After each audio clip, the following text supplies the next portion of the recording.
Hindi cinema के शौकीन इनके नाम और इनके चेहरे से बड़ी अच्छी तरीके से वाकिफ हैं। जी हाँ, हम बात कर रहे हैं गुजरे दौर की मशहूर एक्ट्रेस ललिता पवार जी के बारे में।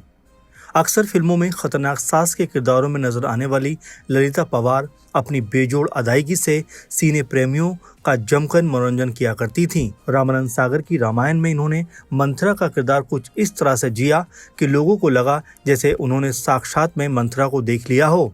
7 दशक तक भारतीय सिनेमा में सक्रिय रही ललिता पवार ने 700 से भी ज्यादा फिल्मों में काम किया और अपने लिए एक अलग मुकाम बनाया। आज आपको भारत की महानतम चरित्र अभिनेत्रियों में से एक ललिता पवार की जिंदगी की कहानी बताएंगे। ललिता पवार कैसे हीरोइन से कैरेक्टर आर्टिस्ट बनी और उनकी निजी जिंदगी में क्या क्या उथल पुथल रही।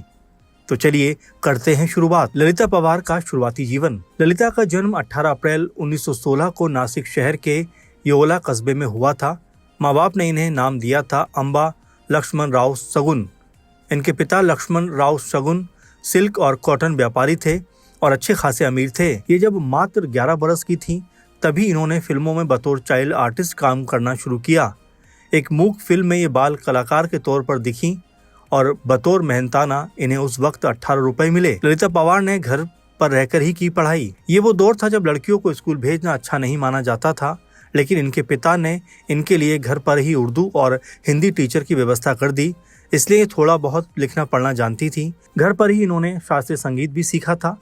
भारत में जब मूक फिल्में बना करती थीं तो ये उनमें काफ़ी एक्टिव थीं। इन्होंने ढेर सारी मूक फिल्मों में काम किया था। उस जमाने में बनने वाली तकरीबन हर मूक फिल्म में ललिता पवार ज़रूर नजर आती थीं। एक साल में 1 दर्जन फिल्मों में ये काम कर लेती थीं। इसके बाद 1934 से इन्होंने टॉकी फिल्मों में काम करना शुरू किया। अपने दौर की सबसे महंगी हीरोइन ललिता पवार दिखने में खूबसूरत थीं और ये एक जबरदस्त अदाकारा भी थीं। यही वजह थी कि इनके पास फिल्मों की कभी कमी नहीं रही। उस दौर में ये हिंदी सिनेमा की सबसे महंगी हीरोइन मानी जाती थीं। ये वो वक्त था जब फिल्म की हीरोइन को अपने गाने भी खुद ही गाने पड़ते थे। क्योंकि ललिता पवार ने संगीत की शिक्षा ली थी तो ये आराम से गाने भी गा सकती थीं और गायक भी करती थीं। इनके गायक गीतों को लोग बड़े आनंद से सुनते थे और ये कामयाबी की डगर पर तेजी के साथ आगे बढ़ती जा रही थी। लेकिन साल 1942 में इनके साथ एक ऐसा हादसा हुआ जिसने इनकी जिंदगी बदल कर रख दी और इनके मशहूर हीरोइन बनने के सपने को चकनाचूर कर दिया। ललिता पवार के साथ हुआ हादसा। जंग आज़ादी नाम की फिल्म के लिए ये भगवान दादा के साथ एक सीन शूट कर रही थी। उस सीन में भगवान दादा को इन्हें थप्पड़ मारना था। भगवान दादा ने इन्हें वो थप्पड़ बेहद जोर से मार दिया, इतनी जोर से कि जमीन पर गिर पड़ी और बेहोश हो गई। इनकी आंख की एक नस फट गई। कहा जाता है कि एक डॉक्टर ने इन्हें गलत दवाई दे दी जिससे इनके चेहरे पर लकवा मार गया। इसके बाद लगभग 3 सालों तक ये फिल्म इंडस्ट्री से दूर रहीं। इस चोट ने इनकी वो आंख बेकार कर दी और इनकी आंख छोटी हो गई। इस तरह फिल्मों में बतौर लीडिंग लेडी कामयाबी पाने का इनका सपना कुछ हद तक टूट गया। इनकी जिंदगी अब पूरी तरीके से बदल गई थी। ललिता को था फिल्मों से प्यार। ललिता पवार को फिल्मों से बेहद प्यार था। कहना चाहिए कि एक्टिंग ही उनकी असल जिंदगी थी। इतना बुरा हादसा होने के बाद जहां लोग अक्सर बुरी तरीके टूट जाते हैं, तो वहीं ललिता पवार ने खुद को अंदर से मजबूत किया और फिल्मों में कैरेक्टर आर्टिस्ट के तौर पर वापसी की। दिलीप कुमार, देवानंद और राज कपूर जैसे उस दौर के सितारे इनसे उम्र में महज 1 या 2 बरस ही छोटे थे, लेकिन एक आंख बेकार हो जाने की वजह से उन्हें मां के रोल करने पड़ते। ये भी बिना संकोच के ललिता पवार किया करती थी क्योंकि उनको फिल्मों में काम करना था और फिल्मों में काम करना उनकी पहली पसंद था। पहली दफा बनी क्रूर सास। चोटिल होने के बाद 1948 में MM यूसुफ की फिल्म गृहस्थी में ललिता पवार ने फिल्मों में बड़ी वापसी की। 1950 में रिलीज हुई वी शांताराम की फिल्म दहेज में ये पहली दफा सास के किरदार में दिखी। एक ऐसी क्रूर और अत्याचारी सास जो बहू का जीना हराम कर देती है। इस फिल्म ने ललिता पवार को दर्शकों के बीच लोकप्रिय कर दिया। उस रोल ने इन्हें बेहद प्रसिद्धि दिलाई। इन्होंने वो रोल उस गहराई से निभाया कि उस दौर में ज्यादातर माएं ईश्वर से प्रार्थना करती थीं कि उनकी बेटी को कभी भी ललिता पवार जैसी सास न मिले।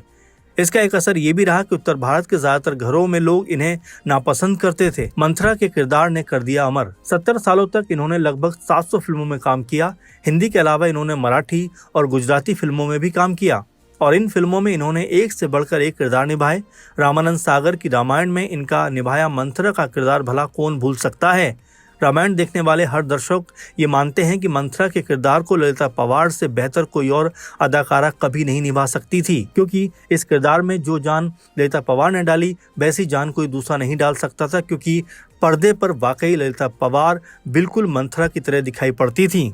ललिता पवार की प्रमुख फिल्में। ललिता पवार के करियर की प्रमुख फिल्मों की बात करें तो ये नजर आती हैं दाग, श्री 420, फूल और पत्थर, खानदान, नूरजहां, आबरू, आनंद, गोपी, बॉम्बे टू गोवा, तपस्या, याराना, 100 दिन सास के, नसीब, घर संसार, वतन के रखवाले, बहुरानी और मुस्कुराहट जैसी तमाम फिल्में। इनकी आखिरी रिलीज फिल्म 1997 में हुई थी। इसमें ये एडवोकेट सत्यप्रकाश यानी ओम पुरी की मां के रोल में नजर आई थी। पॉजिटिव रोल में भी की गई पसंद।